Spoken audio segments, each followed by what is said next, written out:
문제 공유했는데 보이시죠?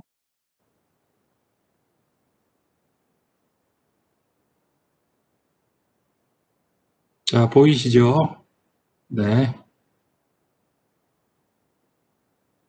자, 이게 이제 팀 프로젝트 문제였었는데, 여기, 몇몇 학생들이 이제 질문을 해줬어요. 근데 첫 번째는 이 12-11번 문제는 여기 이제 문제 11-4번과 그 다음에 12-7번 문제 반응 데이터를 사용하라 이렇게 돼 있죠. 데이터만 똑같은 거고요. 상황은 살짝 다른 겁니다. 물론 반응 종류는 A 플러스 B가 C로 되는 반응이고요. 12-7번에는 여기 이제 플러스 I, 이너트한 물질이 섞여 있는 것처럼 돼 있지만 여기는 이너트한 물질을 고려하지 않습니다. 그리고 자, 제가 그냥 써 드릴게요. 확실하게 하기 위해서. 그리고 11-4하고 12-7에서는 이게 액상 반응인 걸로 묘사가 됐습니다만 여기는 압력 강화 뭐 이런 개념들이 나오니까 당연히 기상 반응이겠죠. 근데 아마 몇몇 학생들이 이제 그게 확실치가 않아서 저한테 이렇게 이메일로 문의를 주신 것 같은데요. 이게 왜 안 되나?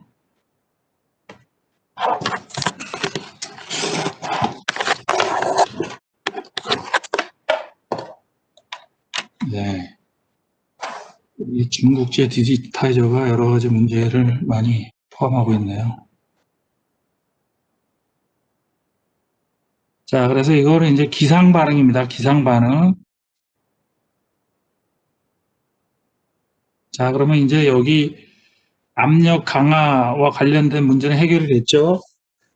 그리고 제가 실제로 문제를 좀 풀어보니까 이 숫자를 좀 바꿔야 될 필요성이 있는데 어쨌든 일단 조건을 제가 써드릴게요.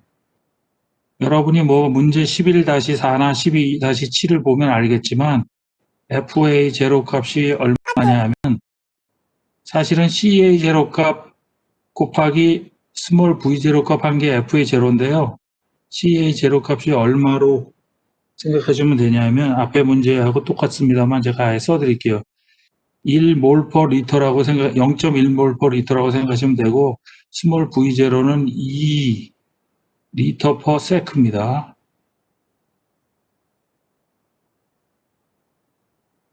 자, 되셨죠?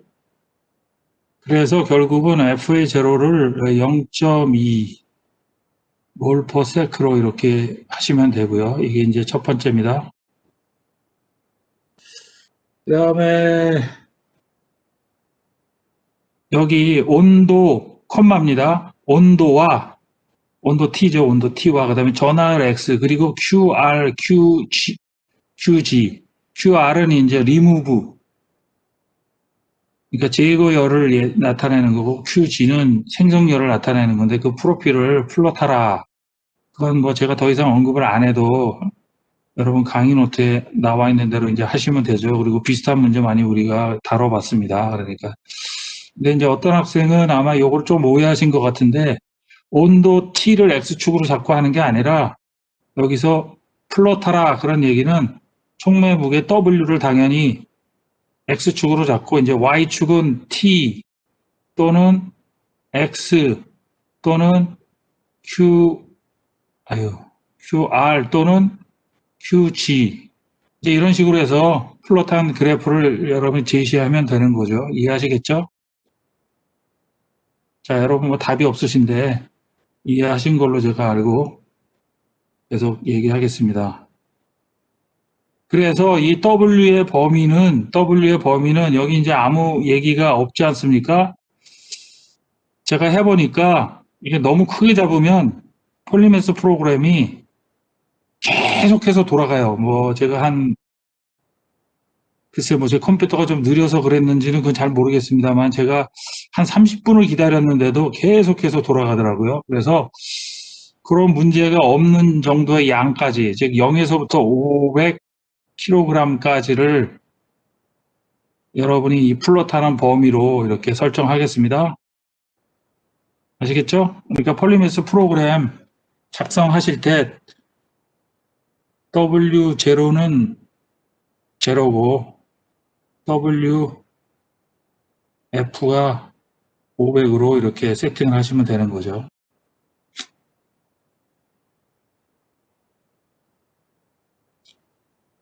접수가 되셨습니까? 예. 자, 그 다음에 나머지는 다 그 11-4번하고 12-7번에 나와 있는 데이터를 활용하면 되는데, 제가 뭐 구체적으로 써드리면 이건 이제 촉매 반응기니까 K 값이 0.01이고요. 단위가 11-4번이나 12-7번에 있는 그 단위를 쓰면 안 됩니다. 이 단위는 당연히 촉매 반응기이기 때문에 11-4번이나 12-7번과는 다른 단위, 즉 킬로그램 몰세크분의 리터 제곱이란 단위를 써야 되겠죠. 이게 이제 300K에서 그런 겁니다. 300K, 이게 3자입니다. 3자, 300K. 이해하시겠죠? 아, 그리고 또 한 가지는 그 11-4하고 12-7에 나와 있긴 합니다만, 혹시라도 T0. 그러니까 지금 이 PBR 반응기 아니겠습니까? 이게 의미하는 바는 이게 PBR 반응기거든요. PBR 반응기.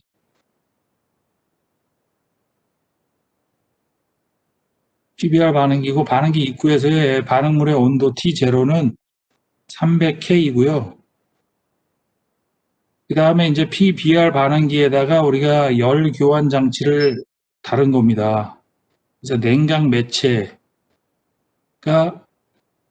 들어가게 되는 건데, 냉각 매체의 온도, 이게 이제 일정한 온도일 수도 있고 아닐 수도 있는데,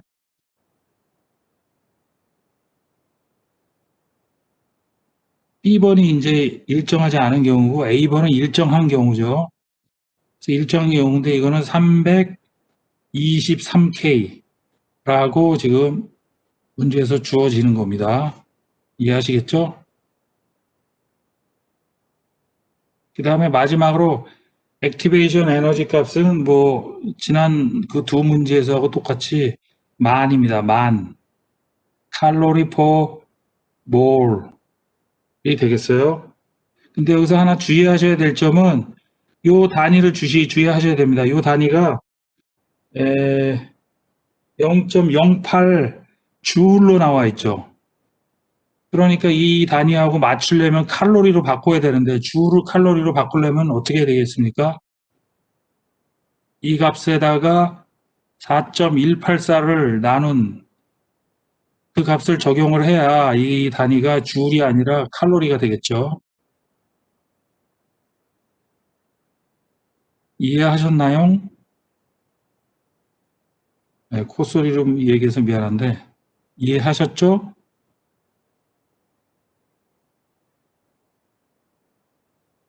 자, 그 다음에 요 값도 좀 바꾸겠습니다. 여기서 이제 그렇게 하면은 A번에 1번, 2번 푸는데 문제 없을 겁니다. 여기서 A 값을 좀 바꾸겠습니다. 0.019로 나와 있는데 0.019로 하지 않고 0.0019. 뭐라고요?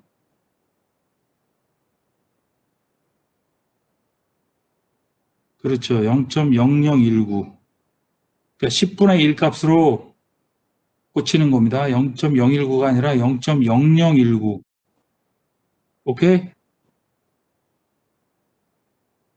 그 다음에 B번도 여기 이제 50도씨 냉각 유체 주입 온도라고 하는데 이게 물이라고 보고 이 값도 여기 5000으로 나와 있습니다만 5000이 아니라 4184로 바꾸겠습니다. 그러면 아까 했듯이 여기 단위가 줄로 나와 있는데 이걸 칼로리로 바꾸려면 어떻게 하면 되겠어? 4.184로 나누면 되겠죠?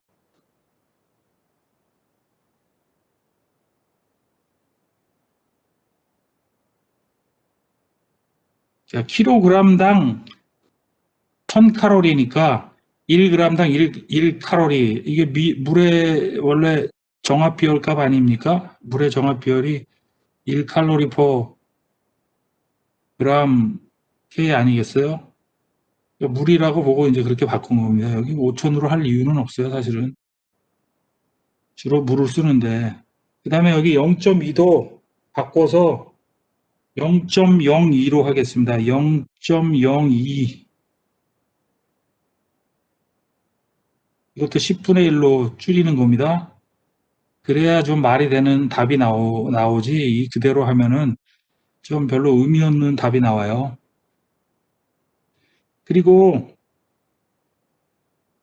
이 B번 문제는 여기 보면 A 문제를 반복하라. 그러니까 1, 2, 3번을 다 하라는 식으로 써 있죠. 근데 2번은 하지 말고 단 2번만 하지 말고 1번과 3번은 하시는 걸로. 1번과 3번만 하시는 걸로 B번에 대해서는. 이해하셨습니까?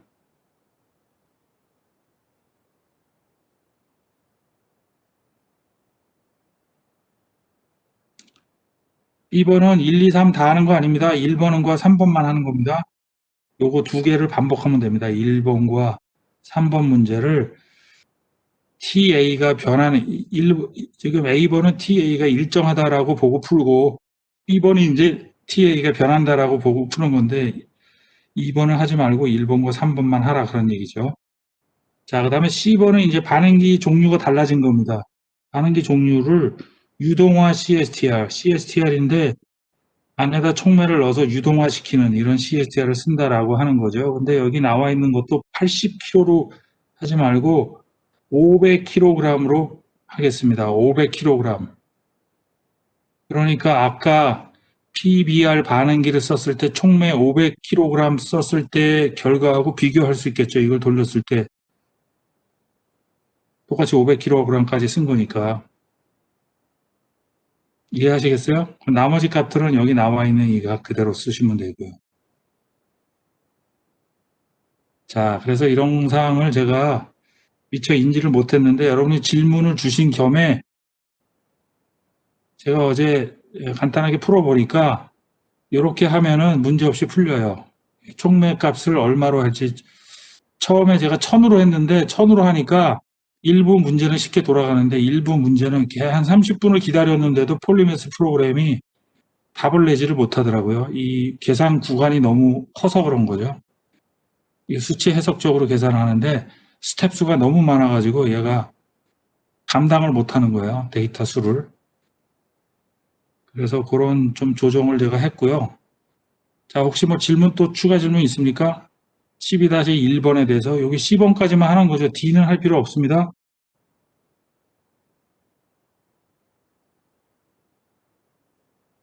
추가 질문 있습니까?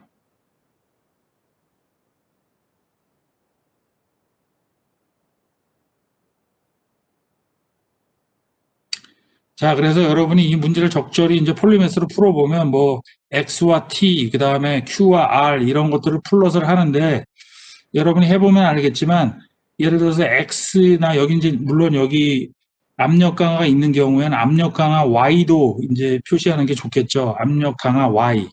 Y라는 게 뭔지 아시죠? P0분의 P. 반응기 입구에서의 압력을 우리가 P0라고 하고 출구에서 압력을 P라고 하면 그 B를 우리가 압력 강화라고 하지 않습니까?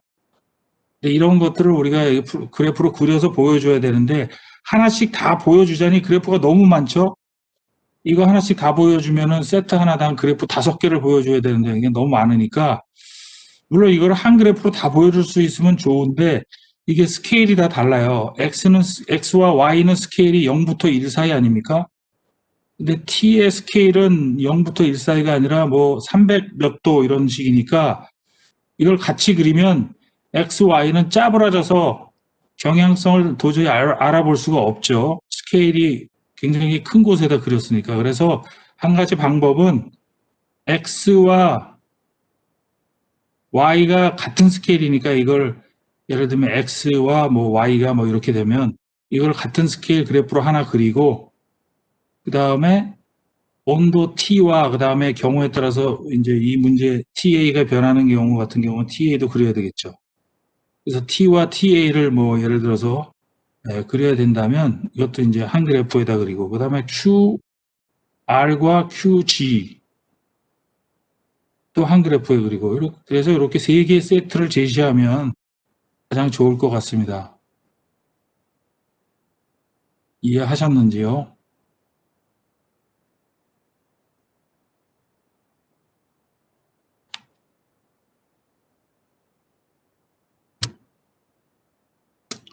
자, 저는 여러분이 모두 다 잘 풀어서 다 뭐 만점 가까운 점수를 다 받기를 원합니다. 예. 그래서 이렇게 제가 상세하게 말씀드린 거니까 참고해서 풀어보시고요. 혹시라도 또 질문이 있으면 저한테 이메일로 해주시면 제가 이메일 한 즉시 답을 못 해드릴 수 있어요. 저도 뭐 이것뿐만 아니라 여러 가지 다른 일로 또 바쁠 수가 있기 때문에 그래서 이건 제가 가능한 빠른 시간 내에 여러분한테 이메일로 답을 드리도록 하겠습니다. 그 다음 문제는 우리가 아직 다루질 않았기 때문에 여러분이 할 수 없을 겁니다. 이게 이제 앞으로 우리가 다룰 내용에 포함되어 있는 사실 그런 촉매 반응기에 관련된 내용입니다. 되셨죠? 그리고 지난번에도 얘기했지만은 여러분이 막 처음부터 연필로 쓴 거를 물론 제출하면 가장 여러분 편하죠. 그런데 이게 이제 어느 정도는 공식적인 문서기 때문에 아무리 이게 이제 촉매 반응공학이라고 하는 어떤 지역적인 어떤 강의에서 일어나는 일이긴 하지만 여러분이 낸 팀 프로젝트 보고서 같은 거는 3년간 의무적으로 보관하게 돼 있기 때문에 제가 누군가 와서 보여달라고 하면 언제든지 보여줄 의무가 있어요. 그래서 이건 분명히 공식적인 문서고 따라서 필기로 손으로 쓴 거를 사진 찍어서 보내는 이런 형식의 보고서는 제가 감점 처리하도록 하겠습니다. 그러니까 최소한 보고서상에 여러분이 쓰는 문장은 워드로 쓰시고 대신에 이제 한 가지 수식을 쓰는데 너무 시간이 오래 걸린다. 실제로 오래 걸립니다. 제가 해봐서 잘 알아요. 이제 수식 같은 경우에는 여러분이 손으로 정성껏 쓴 손글씨는 오케이 하겠습니다. 분명히 클리어하게 여러분이 이해되셨는지요? 발표 자료는 당연히 PPT 자료로 하는 거니까 손으로 쓰면 안 되겠죠.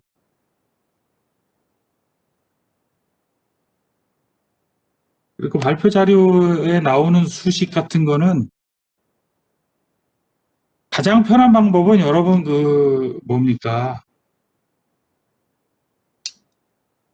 예를 들면 수식을 막 써야 된다. 특히 에너지 밸런스식 같은 거 써야 된다. 그러면 책에 있는 우리 지난 챕터 제가 한 가지 요령을 알려드리는 겁니다. 챕터 11에 나와 있는 그 표 있지 않습니까?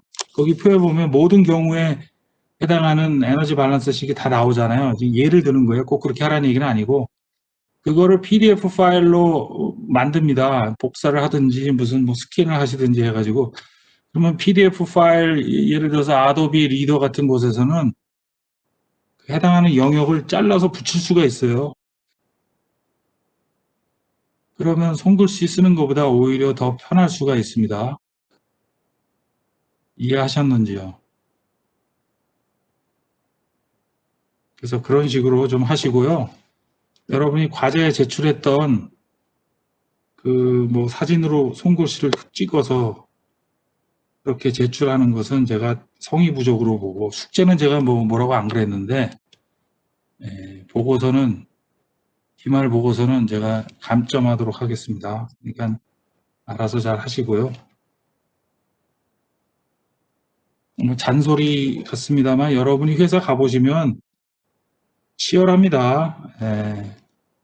부장님도 맨날 동네 오빠, 동네 형님 같은 부장님이지만 부장님한테 보고서 올릴 때도 어떻게 하면 예쁘게, 어떻게 하면 잘 올릴 수 있을까? 어떤 그런 마음으로 이렇게 올리는 게 보통의 회사 생활하는 사람들의 기본적인 어떤 마인드입니다.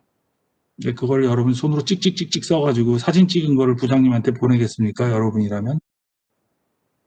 그럼 저 승진하고 싶지 않습니다. 그런 얘기랑 똑같은 거죠. 자, 잔소리는 그만하고 12번 문제, 12-11번 문제에 관련된 질문 없으시죠? 없으시면 수업하겠습니다.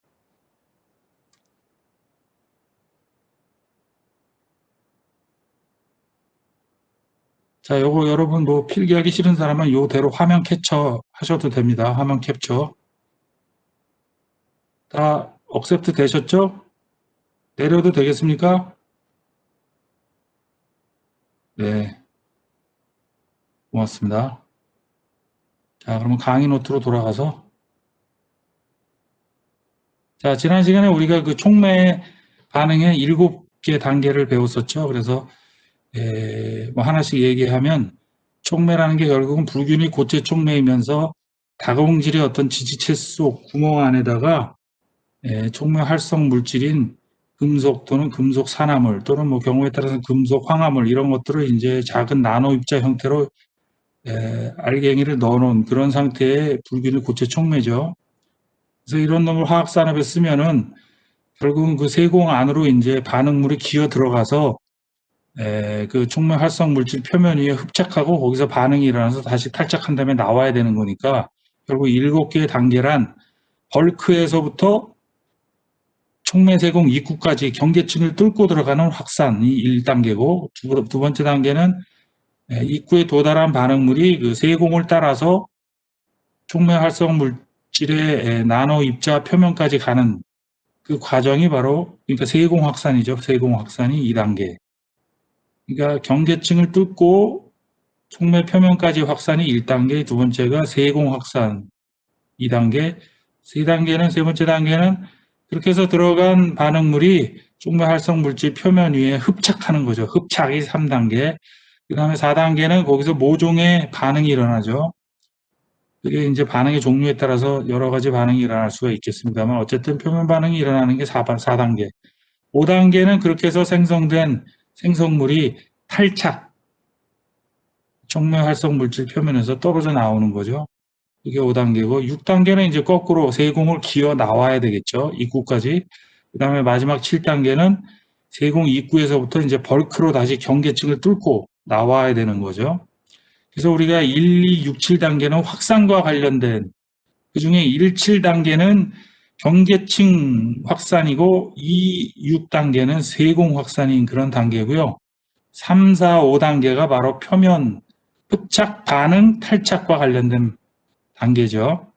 그래서 우리가 이런 고체 촉매 반응을 크게 율속이라는 게 이제 컨트롤 할 때 그 율자 한자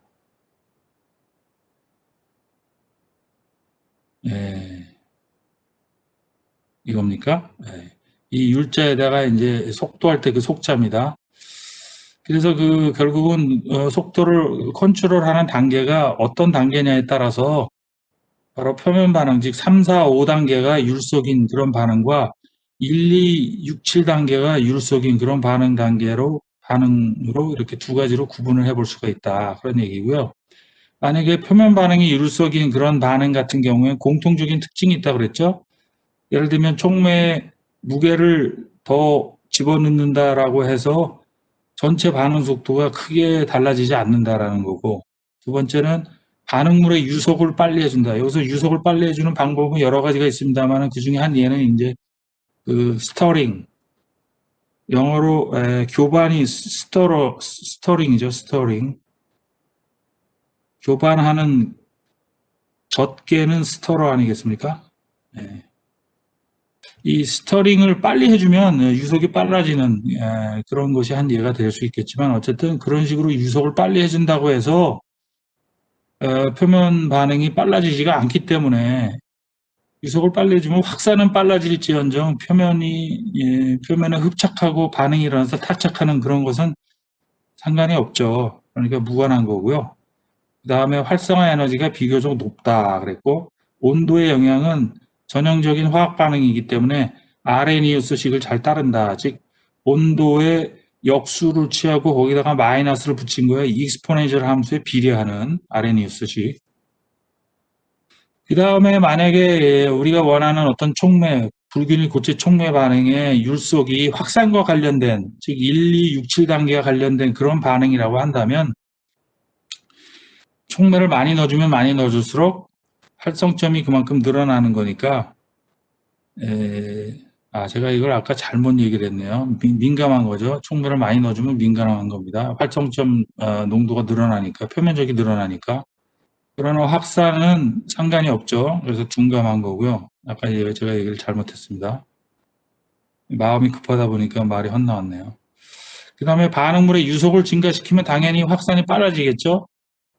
특히 이제 세공 확산은 좀 영향을 덜 받지만 이 경계층을 뚫고 들어가는 이런 경우에는 지난 시간에도 얘기했지만 유속을 빨리 해주면 경계층의 두께가 얇아지는 효과가 있기 때문에 속도가 빨라진다 그런 얘기고요. 활성화 에너지는 비교적 낮다 그랬고 이거는 표면 반응보다는 확산 현상에 의해서 확산 과정에 의해서 반응 속도가 영향을 많이 받기 때문에 아레니우스식이 아닌 다른 형태의 관계식에 예를 들면 루트 t에 비례한다든가 그래프가 뭐 이런 식으로 되는 거죠. t에 대해서 플러스를 해보면 뭐 그런 관계가 있다 해서 지난 시간에 이제 1단계와 2단계에 대한 얘기를 했었습니다. 자, 뭐 시간이 많이 지나가서 생략하겠습니다. 지난 시간에 다 얘기했어요. 그래서 촉매 입자가 1단계나 2단계 공이 어때요? 작을수록 레이시 빨라지는 걸 알 수 있죠? 물론 이제 일정 수준에 도달한 다음에는 아무리 촉매 입자를 작게 해줘도 더 이상 또는 뭐 유속을 증가시켜줘도 더 이상 증가되지 않습니다. 세공에서는 유속은 별로 영향을 미치지 못합니다. 세공 확산의 경우에는 주로 이제 촉매 입자의 사이즈가 어떻게 되느냐가 가장 주요한 변수가 되겠어요. 그래서 촉매 입자가 작을수록 세공 확산 저항이 줄어들어서 KR 값이 커지게 되는 거죠. 반응 속도가 이게 율속이라는 쳤을 경우에 그리고 촉매 입자가 커지면 커질수록 세공 확산 저항이 커져서 물질 전달이 잘 안 되는 겁니다. 그러니까 이게 굉장히 깊게까지 들어가야 되는 거지 않습니까? 들어가는데 이제 시간이 오래 걸리는 거죠. 두 번째 단계까지 어저께 얘기했고요. 오늘은 이제 세 번째 단계부터 얘기하겠습니다. 세 번째 단계는 바로 표면 반응의 첫 번째 단계인 흡착과 관련된 단계죠. 흡착. 흡착은 뭐 여러 번 얘기했습니다만 영어로는 adsorption이고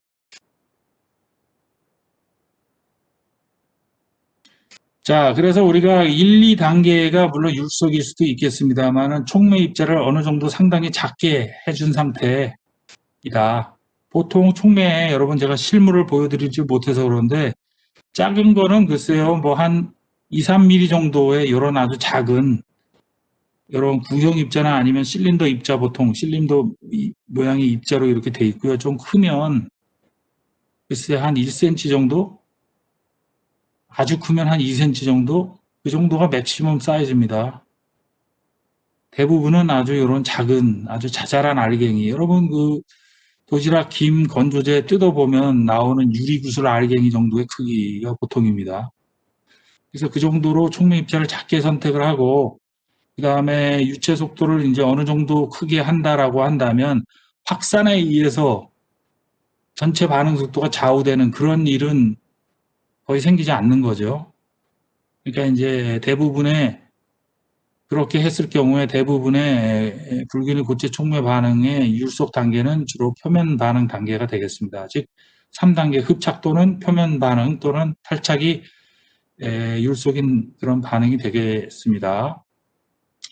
자, 그래서 흡착이라고 하는 현상은 우리가 다시 한번 얘기를 하면 어떤 계면, 이 계면이 이제 기체, 고체 계면일 수도 있고 액체, 고체 계면일 수도 있고 기체, 액체 계면일 수도 있습니다만 우리가 지금 다루는 것은 기본적으로 불균이 고체 촉매상에서 일어나는 현상을 다루는 거니까 기체, 액체 계면은 우리랑 상관이 없는 그런 계면이 되겠고 결국은 기체 고체 계면이나 액체 고체 계면인데 기체 고체 계면이든 액체 고체 계면이든 간에 여기 있는 어떤 반응물 A가 촉매 활성 물질의 고체 표면 위에 가서 달라붙는 이런 현상을 우리가 흡착이라고 하는 거죠. 그래서 그 기체 상태 또는 액체 상태 속에 이온이라든가 원자라든가 분자 이런 것들이 표면에 고체 표면에 달라붙는 이런 현상을 흡착이라고 우리가 볼 수 있고 물론 기체하고 액체 계면에도 이런 일이 일어날 수 있습니다.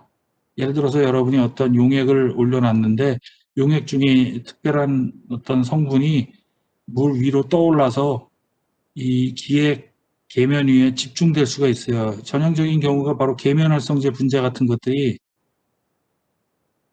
그런 대표적인 예죠. 여러분이 계면활성제를 물속에다가 어느 정도 용액으로 녹이면 많은 수의 계면활성제가 이렇게 표면 위로 올라옵니다.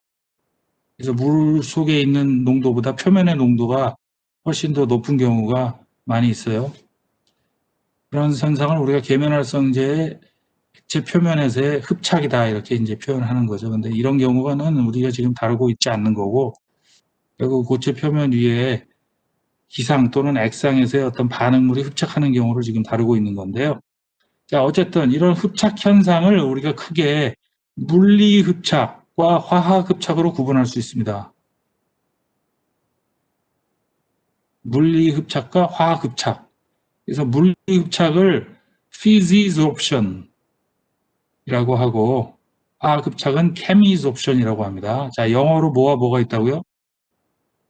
네, physisorption과 chemisorption. physisorption은 말 그대로 물리적으로 흡착하는 겁니다.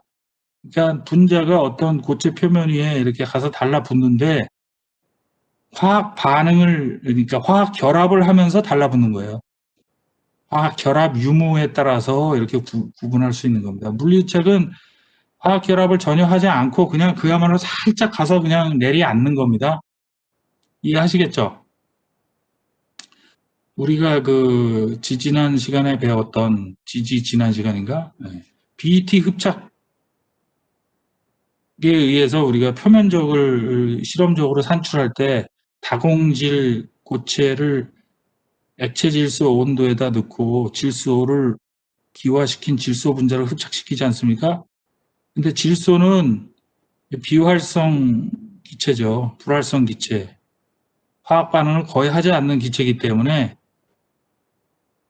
그 질소 기체 분자가 다공질 표면에 가서 달라붙는 거는 오로지 그냥 물리적으로 살짝 가서 내려앉는 겁니다. 화학 결합을 하는 게 아니고요. 이해하시겠죠? 그래서 그런 형태의 어떤 살짝 내려앉는 그런 형태의 흡착을 우리가 물리 흡착이라고 합니다. 그에 반해서 화학 흡착은 그게 뭐 원자든 이온이든 분자든 간에 표면과 어떤 적절한 화학 결합을 하는 겁니다. 여기서 화학 결합이라는 것은 여러 가지 형태가 있습니다. 공유 결합을 할 수도 있고 또 뭐 플러스 마이너스 차지에 의한 이온 결합을 할 수도 있고 또는 뭐 어떤 배위 결합 같은 거 전자 쌍을 공유함으로써 주고받는 금속과 비금속 사이에 또 그런 종류의 결합일 수도 있고 어쨌든 화학 결합을 통해서 흡착하는 것을 우리가 화학 결합, 화학 흡착이라고 하는 겁니다. 그래서 이 두 가지 형태의 흡착은 서로 상당히 다른데요. 뭐가 다른지 특성을 한번 살펴보겠습니다. 물리 흡착은 선택성이 없습니다. 즉 질소 기체가 액체 질소 근처의 온도에서 어떤 고체 표면에 가서 달라붙을 때는 아무 데나 가서 다 붙는 거예요, 그냥. 선택성이 없는 겁니다. 이해하시겠죠? 그에 반해서 화학 흡착은 특정한 화학 결합을 하면서 달라붙는 거기 때문에 흡착할 수 있는 사이트, 흡착점이 정해져 있어요. 그 흡착하는 원자 내지는 분자 내지는 이온에 대해서 특정 사이트만이 화학 흡착을 할 수가 있고 아무 데나 가서 내려앉는다고 모두 화학 결합을 하는 게 아니기 때문에 그런 거죠. 그래서 선택성이 있다라는 겁니다. 특정한 부위에만 가서 흡착을 한다. 여기는 이제 계면이라는 좀 넓은 의미로 이렇게 썼는데 어쨌든 특정한 사이트 흡착점에 가서 달라붙는다라는 거죠. 자, 그다음에 전자 상태 변화는 거의 없는 게 물리 흡착이죠. 그냥 살짝 내려앉는 겁니다. 그러나 화학 흡착을 하는 경우에는 뭔가 케미컬 본딩을 하고 있기 때문에 전자를 서로 공유한다든가 또는 주고받는다든가 이런 일이 일어나는 거죠. 그 다음에 결합 에너지는 따라서 물리 흡착은 거의 0에 가까운 아주 작은 결합 에너지를 갖습니다. 여기 이제 일렉트론 볼트라고 하는 이건 에너지 단위죠. 그래서 1 일렉트론 볼트는 약 1.6 곱하기 10의 마이너스 19승 주울 정도니까 아주 작은 에너지 값인데 약간 그 흡착 한 경우 하나당 에너지가 이렇게 작습니다. 이건 밀리니까 밀리. 10에 또 마이너스 3승한 10에서 100. 그에 반해서 화학흡착은 그거에 뭐 적게는 한 10배서부터 많게는 한 1100까지 에너지가 높은 거죠. 화학결합을 하니까. 1에서 10 일렉트론 볼트. 활성화 에너지는 물리흡착 같은 경우에는 어떤 특별한 활성화 에너지가 필요 없죠. 화학결합을 하는 게 아니기 때문에. 거의 없는 데 반해서 화학흡착은 그야말로 일종의 화학 반응입니다. 흡착 자체가 화학 반응이에요. 케미칼 본딩을 하는 거기 때문에 이 활성화 에너지가 어느 정도 있습니다. 그 다음에 이제 또 한 가지 중요한 특징 중에 하나가 다분자층 형성 여부. 그러니까 물리흡착은 그냥 살짝 내려앉는 거기 때문에 질소 분자가 어떤 고체 표면 위에 내려앉고 그 위에 또 내려앉고 물론 이제 농도를 어느 정도 즉 압력을 어느 정도 이상 해줬을 경우죠. 기체인 경우에 이런 일이 쉽게 일어나는데 반해서 화학흡착은 예를 들면 특정한 사이트에 특정한 분자가 가서 결합하는 거니까 결합이 되고 나면 그 위에 A가 아무리 오더라도 그 특정 활성점이 더 이상 분자 위에는 없기 때문에 흡착하지 않는 그런 경우죠. 그래서 이거는 단분자층이 만들어지는 데 반해서 물리흡착은 그런 구분이 없이 선택성이 없기 때문에 마구 2층, 3층 막 올라갈 수 있다 이런 얘기예요. 분자층이 올라갈 수 있다 그런 얘기죠. 그래서 이런 흡착 현상에 대해서 1900년대 초부터 어떤 이론적인 그 발전과 함께 실험적인 그런 일도 상당히 진행이 되고 해서 여기 보시는 이 랭뮤어라고 하는 여러분이 아마 익숙치 않은 이름일 텐데 랭뮤어, 어빙 랭뮤어라고 해서 1900년대 초부터 중반까지 주로 활동하던 꽤 이 분야에서는 알려진 사람입니다. 이 사람의 이름을 딴 저널도 있어요. 랭뮤어가 꽤 괜찮은 저널입니다. 이게 이제 아메리칸 케미컬 소사이어티라는 미국 화학회 여러 가지 저널들이 있는데 그 중에 한 중간 정도 되는 레벨의 저널 중에 랭뮤어라고 있어요.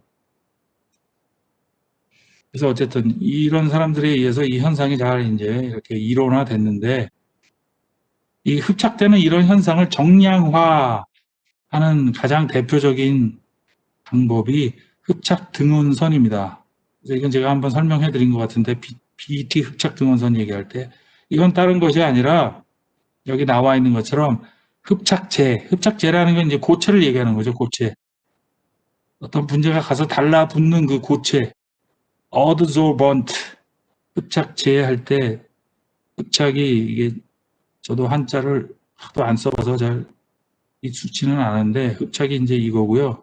제자는 요겁니다. 무슨 우리가 케미컬 에이전트를 의미하는 바로 이 제. 흡착제를 애드소번트라고 하고 그거는 바로 어떤 분자가 가서 달라붙는 그 고체를 얘기하는 거죠. 그 다음에 흡착질은 달라붙는 분자를 얘기하는 겁니다. 헷갈리지 마십시오. 영어로는 adsorbate. 달라붙는 분자를 뭐라고 한다고요? 영어로는 adsorbate라고 하고 우리말로는 흡착질. 흡착질할 때 흡착은 똑같고 질자는 우리가 품질할 때 그 질자 그걸 쓰죠. 그래서 흡착질 그 달라붙는 분자가 고체 단위 질량당 얼마나 달라붙느냐 하는 그 흡착량이죠. 그거는 흡착질의 농도에 비례하겠죠. 당연히 그렇지 않겠습니까? 우리가 어떤 고체 표면 위에 이게 기체든 또는 액체든 간에 여기 어떤 분자가 가서 달라붙는데 달라붙는 양은 이 기체 또는 액체 내의 그 분자의 농도에 비례하겠죠. 농도가 높으면 그만큼 많이 달라서 가서 붙고 농도가 묽으면 그만큼 덜 가서 달라붙겠죠. 근데 이게 이제 온도에 따라서 달라질 수가 있거든요. 그래서 일정한 온도, 예를 들면 25도씨, 콘스탄트 T에서 농도를 달리한, 예를 들면 이제 이렇게 10개, 뭐 10개라고 안 하고 3개만 할게요. 3개 서로 다른 농도, 하나는 0.1몰이고 하나는 뭐 0.5몰이고 또 하나는 1몰인 3개의 용액을 준비한 다음에 거기에다가 흡착제, adsorbent를 똑같이 넣고 일정 시간 동안 이제 인큐베이션을 이렇게 돌리는 거죠. 25도씨에서. 그러면 이 용액 중에 있던 어떤 분자 A가 그 흡착제 표면 위에 가서 달라붙을 텐데 농도가 다르니까 달라붙는 양도 달라지겠죠? 그래서 그 흡착질, 즉 그걸 뭐 A라고 할게요. A의 농도가 지나면 지날수록 더 많이 가서 달라붙을 텐데 그게 어떤 양상을 보이는지를, 이건 물론 Y축은 달라붙은 양입니다. 흡착 양을 이렇게 플롯을 해보면 그래프가 나오지 않겠습니까? 이 그래프를 바로 일정한 온도에서 농도에 따라서 얼마나 달라붙는지 살펴본 그래프다라고 얘기하고, 그것이 바로 흡착 등원선이라는 얘기죠. 이해하시겠죠? 흡착 등원선. BT 서피스 에리어 얘기할 때는 농도 대신에 우리가 분압 PA를 써서 이렇게 표현하지 않았습니까? 그 모노레이어 부피 이제 VM을 구하기 위해서 달라붙은 질소 분자의 부피를 V라고 하고 압력을 증가시킴에 따라서 V가 점점 더 이런 곡선으로 가다가 또 이렇게 올라간다라고 그랬죠. 그래서 이걸 분석하면 우리가 VM을 알 수 있다 하는 게 BT 서피스 에리어 측정 장치의 원리 아니겠습니까? 자, 그런데 어쨌든 이런 흡착되는 양과 관련된 이런 정량적인 분석을, 이런 흡착 등원선, 즉 X축을 농도, 이건 이제 흡착질의 농도죠. Y축은 흡착된 양으로 해서 이렇게 그래프를 그린 것을 흡착 등원선이라고 하는데, 이 흡착 등원선을 이론적으로 해석하는 모델이 여러 가지가 있어요. 그 중에 가장 초보적이면서 가장 간단한 모델이 바로 이 랭뮤어라는 사람이 제안한 이 모델입니다. 랭뮤어 흡착 등원선 모델. 근데 이 사람은 이 모델을 디벨롭하기 전에 3가지 가정을 했어요. 물론 이 가정은 현실과 좀 동떨어진 가정인데, 오로지 단분자층이 형성된다. 아까도 얘기했지만 고체 표면 위에 어떤 A라는 분자가 가서 달라붙는데 한 층만 가서 달라붙는다는 거죠. 2층, 3층 이런 건 일어나지 않는다라고 가정한 겁니다. 그 다음에 흡착점이 동일하다. 가서 달라붙는 흡착점이 모두 다 똑같아요. 그리고 많이 달라붙으나 적게 달라붙으나 그 달라붙는 흡착점의 에너지는 동일한 겁니다. 이해하시겠죠? 그리고 달라붙은 상태에서 예를 들어서 A와 A가 근처에 달라붙었다 하더라도 A와 A 사이에 어떠한 인터랙션, 상호작용도 없다라고 가정한 겁니다. 그러니까 현실에서 일어나는 이런 일들을 다 무시하고 어떤 이상적인 상태를 가정한 거죠. 이해하시겠죠?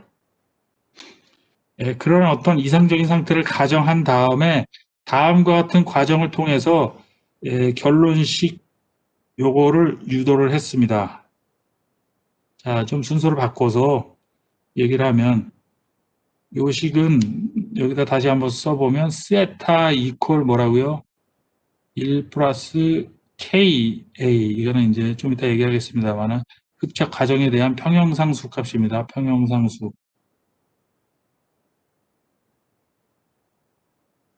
그 다음에 이거 이제 기상인 경우에 얘기를 하는 거예요. 기상인 경우. A라는 분자가 기상해서 표면 위에 가서 달라붙을 때 흡착되는 양과 그 A의 분압과의 관계를 나타내는 관계식이 되겠습니다. 그리고 분자에는 역시 KA 곱하기 PA 이런 식으로 되는 거죠. 이게 바로 랭뮤어 흡착 등원식입니다. 랭뮤어 흡착 등원식. 랭미어 adsorption isosome equation, 영어로 얘기하면. 자, 그러면 이 식은 어떻게 유도가 된 거냐 하면 이제 이렇게 유도가 됐습니다. 자, 일단 우리가 지금 이 A라고 하는 기상에 있는 어떤 분자가 표면 위에 가서 달라붙는 이 현상에 대해서 한번 살펴보면, 표면 위에 흡착될 수 있는 점이 무수히 많죠. 그래서 그 흡착점을 이제 사이트라는 그 영어 단어의 첫 자를 따서 S라고 표현을 했습니다. 사이트, 흡착 사이트. 그래서 어떤 흡착 사이트가 있으면 그 흡착 사이트에 A라는 분자가 가서 달라붙게 되면 달라붙은 상태가 되겠죠. 이 달라붙은 상태는 프리한 상태하고 분명히 다르죠. 그래서 이렇게 A.S로 표시할 수 있는 독립된 분자하고는 뭔가 다른 상태가 되겠고요. 이 과정은 가역 과정입니다. 얘가 붙을 수도 있지만 또 거꾸로 떨어질 수도 있습니다. 그래서 가역 과정이고, 따라서 이런 흡착 현상은 항상 평형 상태가 존재한다라는 거죠. 왜냐하면 일종의 가역 반응이기 때문에. 이해하시겠죠? 그래서 정반응의 속도 상수를 KA라고 했고, 역반응의 속도 상수는 K-A라고 했습니다. 그리고 이게 기상이기 때문에 기상, 베이퍼 페이스, 가스 페이스이기 때문에 이 A의 농도를 CA라고 물론 할 수 있겠습니다만, 농도보다는 이제 압력을 쓰는 게 일반적이거든요. 그래서 분압 PA라고 표현할 수 있고, 그 다음에 표면상에 있는 이 A가 달라붙을 수 있는 이 흡착점의 농도라는 게 있을 수 있겠죠. 예를 들어서 어떤 고체 표면이 이렇게 있으면, 예를 들면 흡착점을 다 이렇게, 물론 숫자로 나타낼 수도 있습니다만, 이거를 우리가 몰수로 나타내면 뭐 몰퍼 그람이라고 나타낼 수 있겠죠. 이 고체 다공질성 촉매 1g당 붙을 수 있는 흡착점에 몇 개가 있는지, 예를 들어서 6.02 곱하기 10의 23승이 있으면 그게 1몰이 되는 거고요. 이해하시겠죠? 그래서 이 흡착점의 농도를 우리가 CV, 여기서 V는 이제 베이컨트 할 때 베이컨시가 영어로 비어 있음이란 뜻이죠. 비어 있는 베이컨트의 명사형. 그러니까 베이컨시, 비어 있는 활성점의 농도를 CV라고 한 겁니다. 그 다음에 흡착된 A라는 분자가 붙어 있는 활성점도 있을 수 있겠죠. 그거를 이제 CA.S라고 이렇게 표현한 거예요. 이해하시겠죠? 그러면 어떤 순간에, 이 평형 상태의 어떤 순간에 비어 있는 활성점의 농도에다가 A가 붙어 있는 활성점의 농도를 다 더하면 뭐 토탈 농도가 되겠죠. 토탈 농도. 그래서 그 토탈 농도를 우리가 CT라고 이렇게 표현한 겁니다.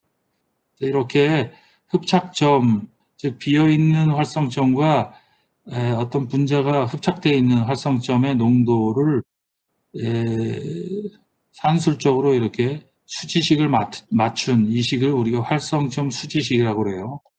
무슨 수치식? 활성점 수치식.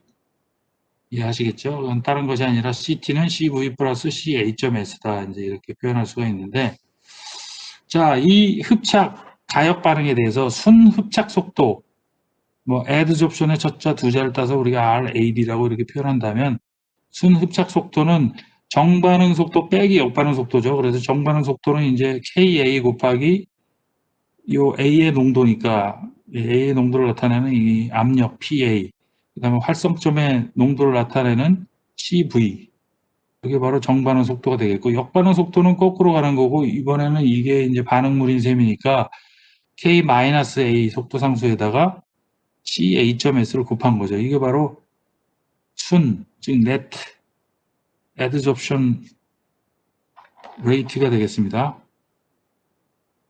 자, 그러면 이걸 이제 KA로 묶어내면 가로 열고 PA 곱하기 CV 빼기 그 다음에 이제 CA.S가 되고, 여기가 평형상수 라지 KA가 될 텐데, 평형상수 라지 KA는 KA분의 1이 될 텐데, 이거는 바로 스몰 KA분의 스몰 K-A를 한 거고요. 평형상수 라지 Ka라는 건 결국 역반응 속도 상수분의 정반응 속도 상수 한 거거든요. 우리가 아는 바로 그 평형상수하고 똑같은 개념입니다. 이 흡착 반응에 대해서. 이해하시겠죠?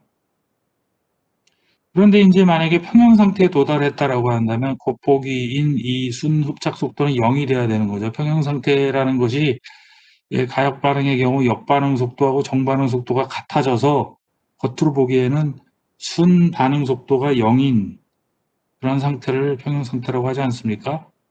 그러니까 겉보기 바로 네트 흡착 속도는 0이 돼야 되는 거고요. 따라서 이게 0이 돼야 되는 거니까 이 등식으로부터 우리가 CA.S는 요거다. 여기다 요걸 곱하니까 이렇게 이제 유도가 되고요. 자, 그런데 여기서 CV는 아까 활성점 수지식으로부터 CT-CA.S로 쓸 수 있지 않았습니까? 자, 그래서 그걸 여기다 관계를 대입하고 CA.S에 대해서 정리하면 바로 1 플러스 KA 곱하기 PA분의 KA 곱하기 PA 곱하기 CT가 이렇게 되는데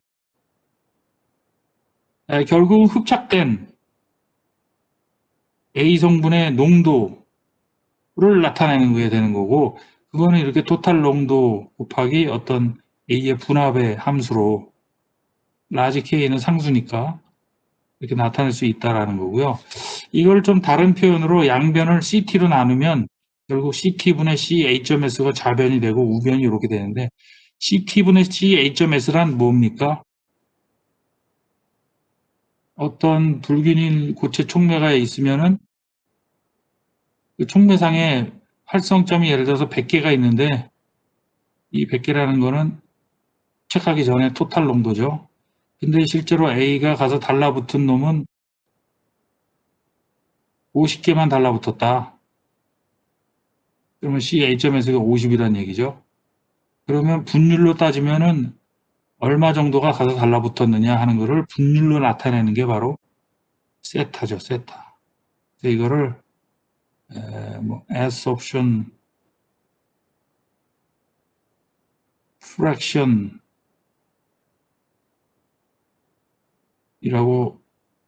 하기도 하고 또는 surface adsorption fraction이라는 얘기는 말은 잘 안 쓰고 surface coverage라는 말을 주로 씁니다. surface coverage 또는 fractional coverage 이 나와 있는 대로 coverage라는 게 이제 덮임률을 얘기하는 거고 표면 덮임률이라는 얘기죠.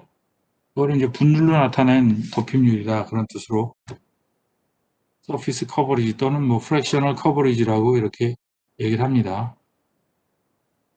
이해하시겠죠? 장황하게 얘기했는데 정리하면 랭뮤어라는 사람이 흡착되는 현상을 정량화한 모델을 제시를 했는데 그 모델에 세 가지 가정이 있다고 그랬죠? 뭐였죠? 단분자층만 흡착된다. 2층, 3층 그런 건 안 일어난다라는 거고 두 번째는 뭐냐면 흡착되는 흡착점이 모두 다 동일하다. 에너지가 다르지 않고 다 똑같다. 근데 제가 지난 시간에 보여드린 실제 그 고체 표면의 모습은 모두 똑같지 않았죠. 어떤 놈은 핑크도 있었고 또 뭐가 있었어요. 테라스도 있었고 TLK 모델이라고 그래서 그렇죠? 렛지도 있었고 여러 가지가 있었죠. 실제로는 에너지가 표면에 있는 점마다 다 다른데 그런 걸 다 무시하고 그냥 편의상 흡착점은 다 동일하다라고 본 게 두 번째 가정이고 세 번째 가정은 뭐였습니까? 흡착된 분자들 사이에 어떠한 인터랙션도 없다. 세 번째 가정이죠. 그래서 그런 가정을 한 후에 아주 간단한 흡착 반응, 즉 A 플러스 S가 A.S로 되는 가역 과정의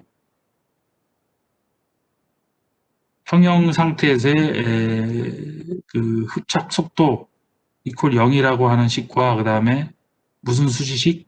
활성점 수지식 두 개를 이용해서 연립해서 풀어가지고 CT분의 CA.S는 1 플러스 KA 곱하기 PA분의 KA 곱하기 PA라고 하는 간단한 식을 유도해낸 게 바로 이게 랭뮤어 흡착 등원식이라는 얘기죠. 이해하시겠죠?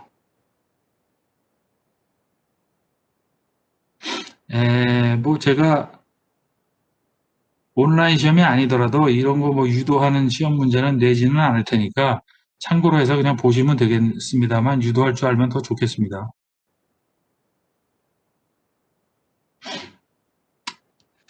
자, 그래서 결국은 다시 한번 요약하면 랭묘 흡착 등원 시기란 흡착질의 농도가 높아지면 높아질수록 더 많이 흡착하는 그런 현상을 나타내는 그런 모델 식인데 이게 바로 K1 플러스 KA 곱하기 PA분의 KA 곱하기 PA라는 세타 이퀄 이 식이죠. 자, 그런데 이 식을 우리가 한번 물론 그래프로 그려보면 알겠지만은 잘 뜯어보면 P가 0에 가까워지면 어떻게 됩니까? P가 0에 가까워진다. P가 0에 가까워진다라는 얘기는 이 값이 매우 작다 그런 얘기고 이 값이 매우 작으면 분모는 1에 가까워지죠. 그러니까 근사적으로 세타는 0입니다. 0. 세타는 뭐에 가까워지냐면 KA 곱하기 PA라고 하는 직선에 가까워지는 거예요. 그러니까 여기 PA 값이 감소할수록 이 서피스 커버리지죠. 프랙셔널 커버리지 세타하고 PA의 관계는 직선 관계가 된다 이런 얘기입니다. 직선 관계. 초기에는 직선 관계가 되는 거고 만약에 PA가 무한히 커지면 그러면 분모 분자를 PA로 나누면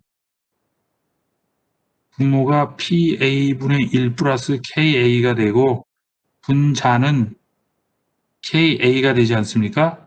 근데 PA가 무한히 커지면 이 값은 제로가 되니까 이건 바로 뭐가 돼요? 1이 되는 거죠. 1. 그래서 PA가 무한히 커지면 표면 덮인율이 1이 되는 겁니다. 당연히 그렇겠죠. 압력을 즉 농도를 무한히 높이면 100개를 흡착시킬 수 있는 사이트가 있다라고 했을 때 다 가서 달라붙으면 끝나겠죠. 더 이상 가서 달라붙지 않죠. 왜냐하면 이게 단분자 측 이상은 생기지 않는다라고 그랬으니까 100개에 가서 다 달라붙으면 끝. 그러면 세타 이퀄 1이 되는 거죠. 근데 이제 이렇게 1에 점근하는 이런 그래프가 얻어지는 겁니다. 예를 들어 이게 이제 여기가 이 그래프가 y축이 세타고 여기가 1이면 이 그래프가 이렇게 1에 점근하는 이런 그래프가 얻어지니까 결국은 모양이 초창기에는 직선 관계였다가 PA 값이 커지면 이렇게 점점 일정값 1에 점근하는 여기 세타일 경우에 그런 거고 이해하시겠죠?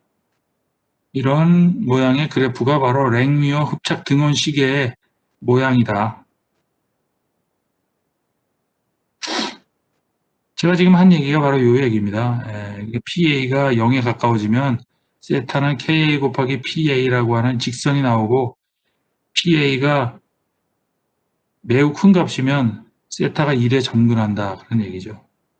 자, 그 다음에 이제 참고로 우리가 알아둬야 될 것이 해리 흡착과 경쟁 흡착 두 가지가 있습니다. 해리 흡착과 경쟁 흡착.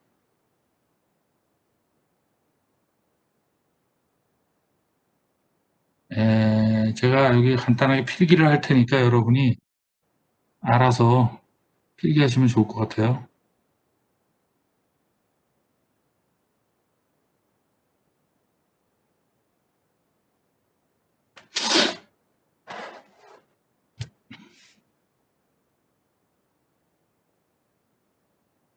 잠시만요.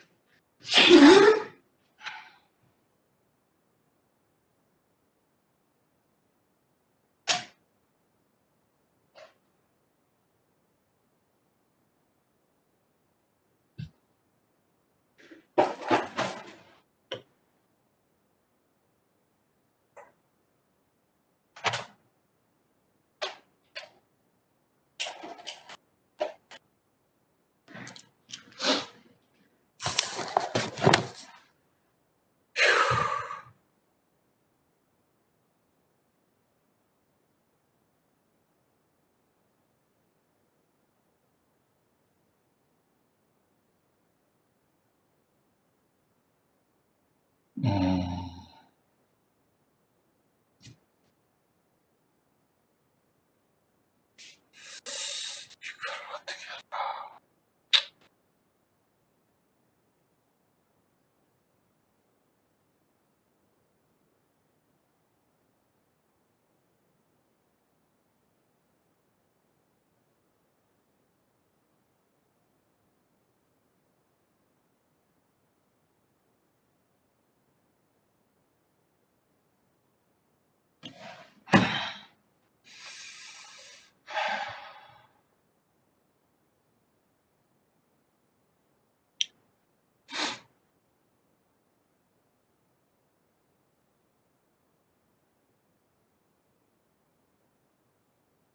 자, 제가 지금 그 원노트 공유했는데 혹시 보이십니까?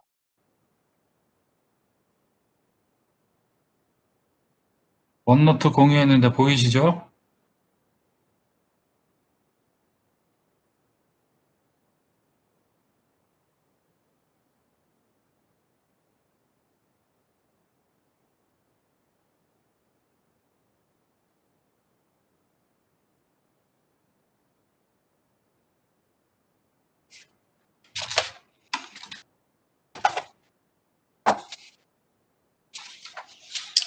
자, 이거 뭐 시간이 별로 없는데 시간이 굉장히 빨리 가네요. 그래서 해리 흡착은 우리가 영어로 뭐 dissociative, 아이고, 어쩐지 화면이 안 꺼지고 잘 된다 했더니 다시 또 이렇게 꺼지네.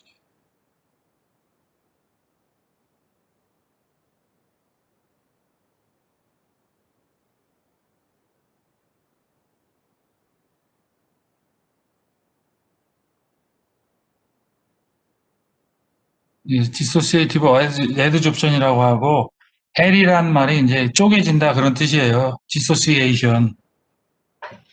그래서 이거는 어떤 거를 얘기하는 거냐면 예를 들어서 어떤 분자가 이원자 분자가 이렇게 있다라고 했을 때 이 분자가 고체 표면상에 이렇게 흡착을 할 때 제가 이제 흡착할 수 있는 점을 이런 식으로 돌출부로 이렇게 그렸습니다. 앞으로도 이렇게 이제 주로 그릴 겁니다. 라고 했을 때 이 이원자 분자가 흡착과 함께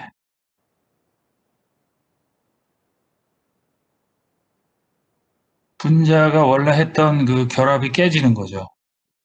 이해하시겠죠? 그래서 이런 거를 우리가 해리 흡착이라고 하고요. 이거를 아까처럼 흡착 반응에 대한 수식으로, 반응식으로 써보면, 예.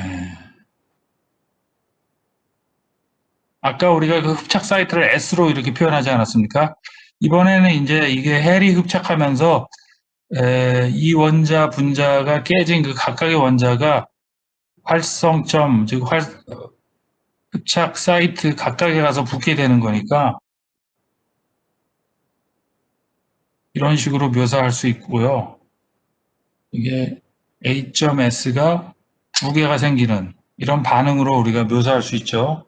이것도 역시 마찬가지로 정반응 속도 상수를 KA라고 하고 역반응 속도 상수를 K-A라고 이렇게 볼 수가 있겠습니다.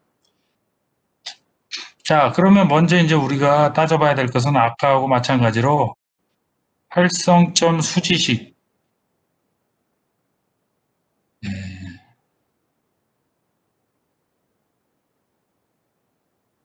따져봐야 되는데 활성점 수지식은 이 경우에도 역시 마찬가지로 뭐예요? 어떤 표면 위에 이 흡착이 되는 상황에서 있는 토탈 농도 CT는 활성점의 토탈 농도 CT는 비어있는 vacancy 활성점의 농도에다가 흡착된 활성점의 농도를 더한 것과 같다. 이게 바로 활성점 수지식 아니겠습니까? 자, 그 다음에 평형 상태에서의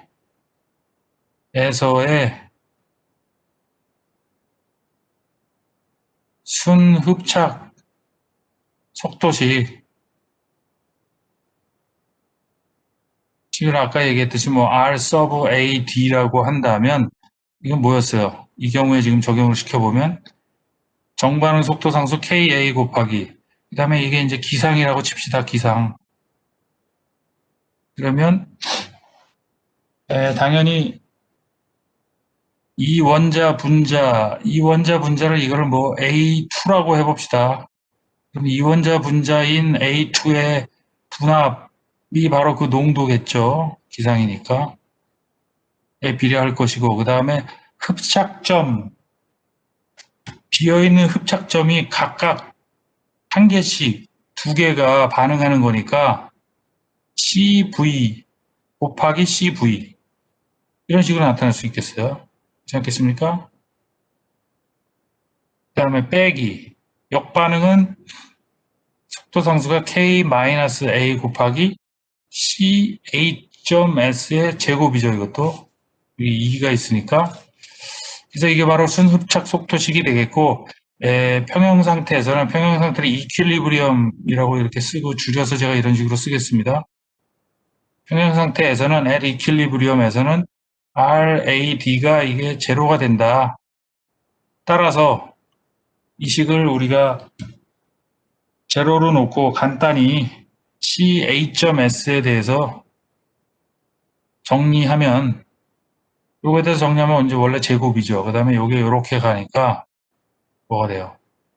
K-A분의 KA가 되는데, 역반응 속도 상수분의 정반응 속도 상수식 K-A분의 K는 이게 바로 이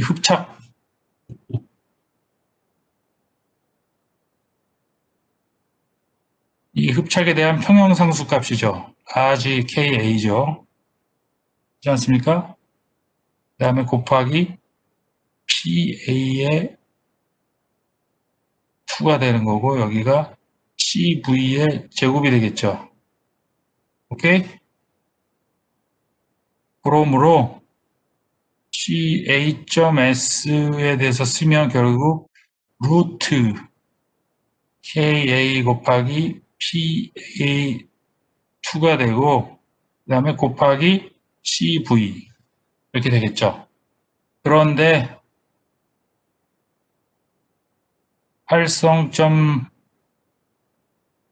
이 글씨가 개판이 되는데 양해 바랍니다. 활성점 수지로부터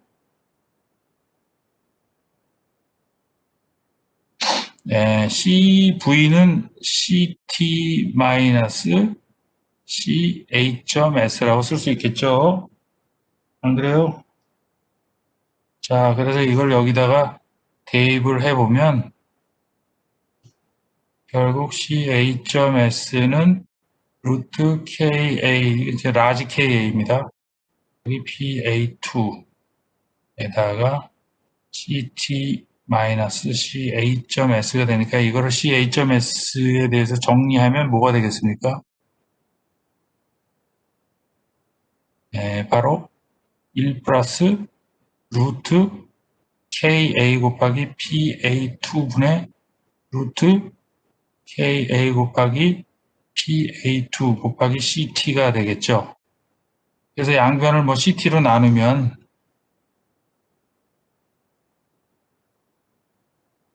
아예 처음부터 그렇게 써봅시다. 양변을 CT로 나누면 결국은 세타가 될 것이고,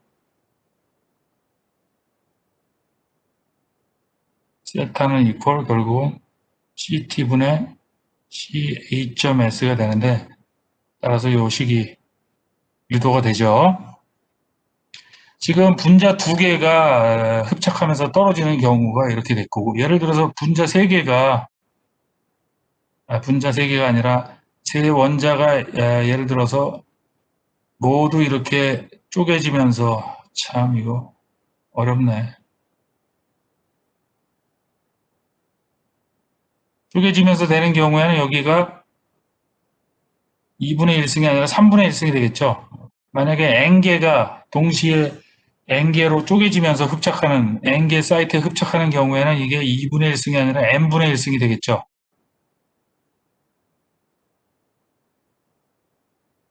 이해하셨나 모르겠습니다.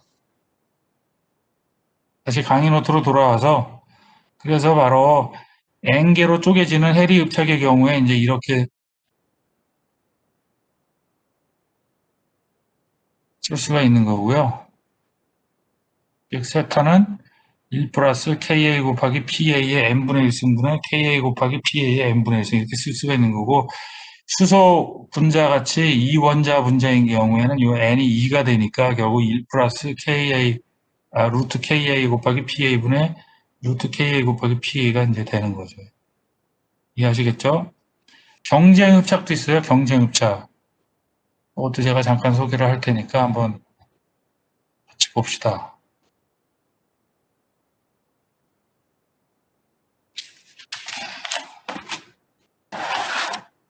자, 이번엔 좀 글씨를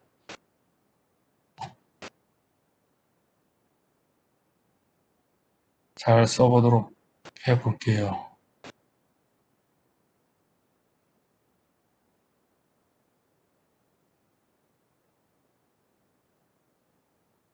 경쟁, 흡착. 영어로는 컴패터티브.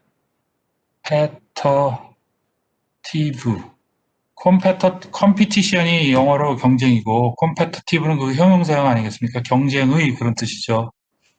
competitive assumption이 되고요. 이 경우는 어떤 경우를 얘기하는 거냐면 A라는 분자가 S라고 하는 활성점에 가서 흡착이 하는 현상이 일어남과 동시에 이건 물론 이제 KA 역반응 속도 상수는 K-A라고 해봅시다.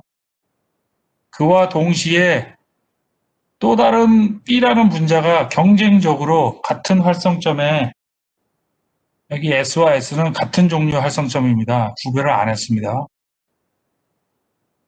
경쟁적으로 가서 달라붙는 겁니다. 그래서 이거를 뭐 KB라고 하고 역반응 속도 상수는 K-B라고 하면 이점에서 그래서 이 두 개의 흡착이 경쟁적으로 일어나는 그런 상황이에요.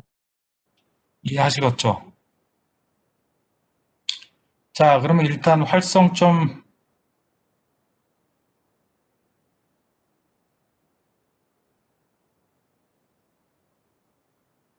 추제식은 어떻게 쓸 수 있냐면 그러니까 이런 어떤 반응이 일어나는 그런 상태에서 의 얘기입니다. 지금 A와 B가 가서 막 달라붙고 있는 상황인데 그런 상태에서 여기 원래 있던 토탈 활성점의 농도란 비어있는 활성점의 농도에다가 뭘 둬야 되겠어요? A가 달라붙어 있는 활성점의 농도와 B가 달라붙어 있는 활성점의 농도를 더한 게 바로 토탈 농도가 되겠죠.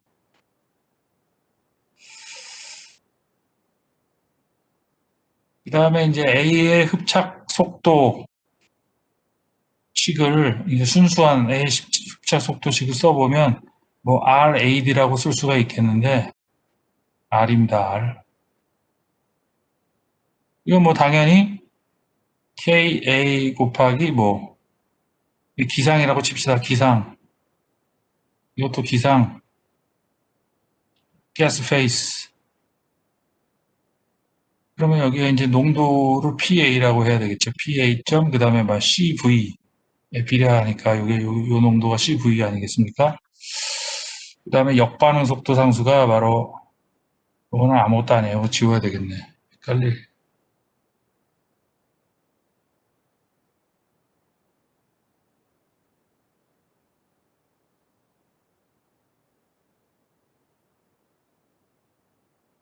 역반응 속도 상수가 K 마이너스 A 그다음에 뭡니까? CA.S가 돼야 되겠죠.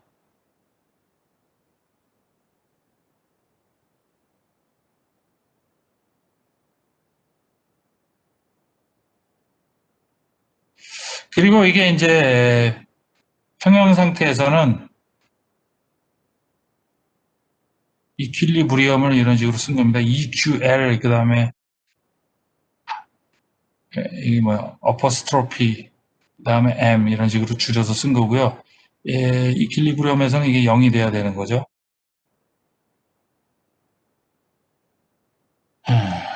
그러면 이 0이라는 식으로부터 CA.S를 정리할 수가 있죠. 여기에 대해서 정리해 봅시다. 그러면 뭐가 됩니까? large KA가 되고 PA가 되고 여기가 CV가 이렇게 되는 거죠. 마찬가지로 B의 흡착 속도식으로 또 역시 써보면 KB 곱하기 PB 요거죠. 요거 PB 곱하기 CV 그 다음에 빼기 K-B 곱하기 CB.S 이것도 역시 마찬가지로 평형 상태에서는 0이어야 되니까 이 식으로부터 뭘 알 수 있습니까? CB.S가 바로 large KB 곱하기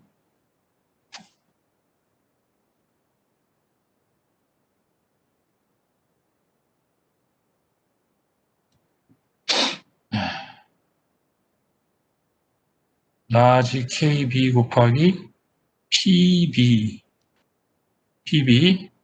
곱하기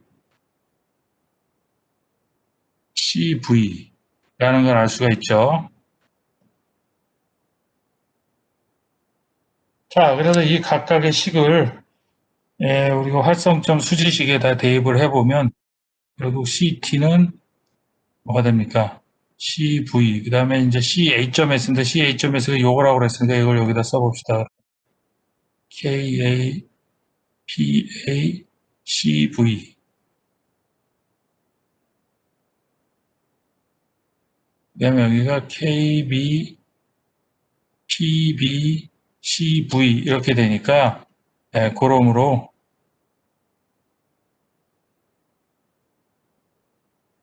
CV를 뭐라고 쓸 수 있냐면 공통인수가 CV가 있지 않습니까? 그래서 CV에 대해서 정리하면 1 플러스 KA, PA 플러스 KB, PB분의 CT 이렇게 쓸 수 있죠. 따라서 우리가 아까 이 구한 이 식에다가 이걸 그대로 또 대입을 해보면 결국은 이제 최종 결론이 CA.S는 바로 1 플러스 KA 곱하기 PA분의 KB 곱하기 PB분의 KA 곱하기 PA 곱하기 CV인데 아까 CV가 이거였으니까 이제 이걸 대입한 거고 이게 CT가 되는 거니까 그러므로 세타 이퀄 CT분의 CA.S고 지금 이 A가 우리가 원하는 흡착질이라고 친다면 그 서피스 커버리지 또는 프랙셔널 커버리지는 이렇게 표현할 수 있고 따라서 1 플러스 KA, PA 플러스 KB, B분의 KA, PA 이렇게 되는 거죠. 만약에 B가 원하는 흡착질이라면 이식이 아니라 이식을 써서 유도를 해야 되겠죠. 그러면 세타는 뭐 CT분의 CB.S가 돼야 되는 거고 그러면 결과식은 분모는 똑같고 분자가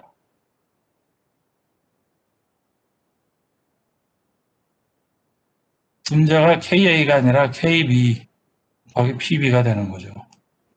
이해하시겠죠? 그래서 두 가지 흡착질이 서로 경쟁하는 상황 속에서 어떤 한 흡착질에 대한 서피스 커버리지를 구해보면 이런 식으로 쓸 수가 있는 겁니다. 두 가지가. 그럼 만약에 세 가지라면 어떻게 될까? A, B, C 세 개가 경쟁한다.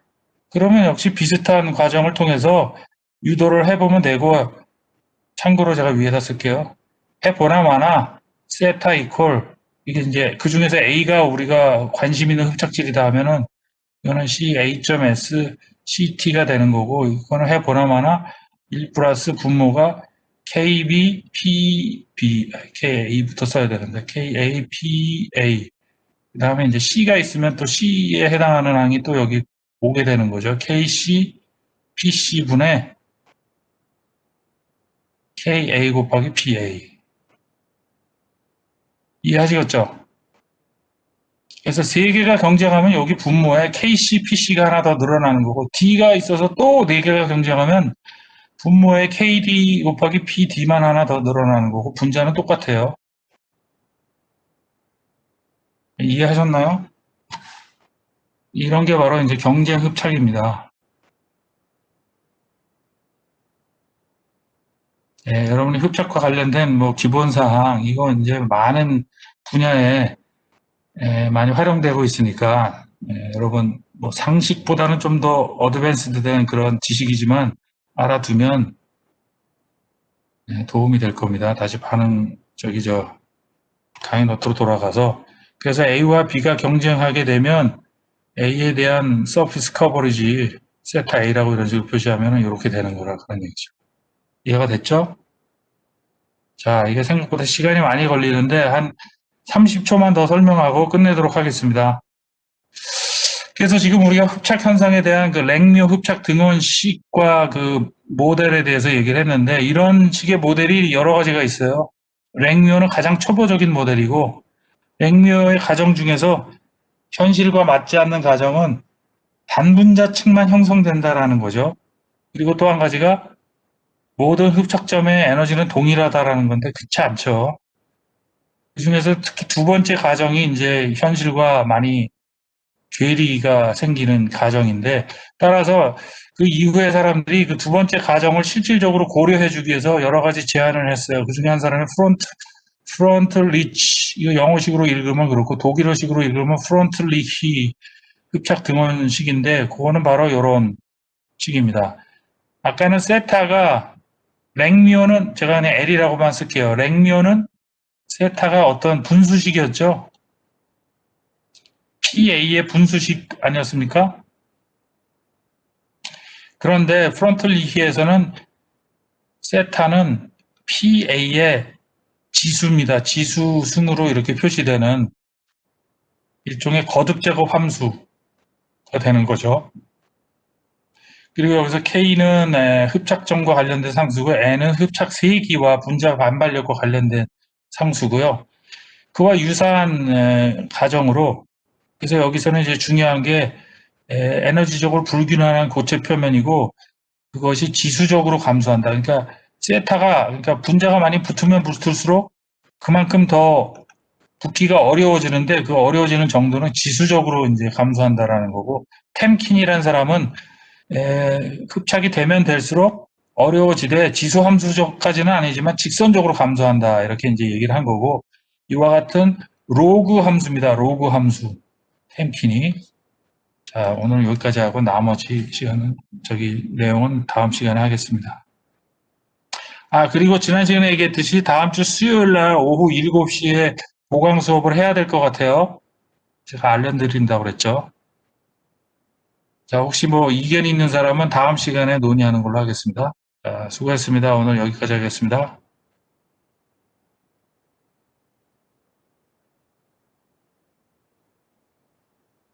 네, 수고했습니다. 고맙습니다.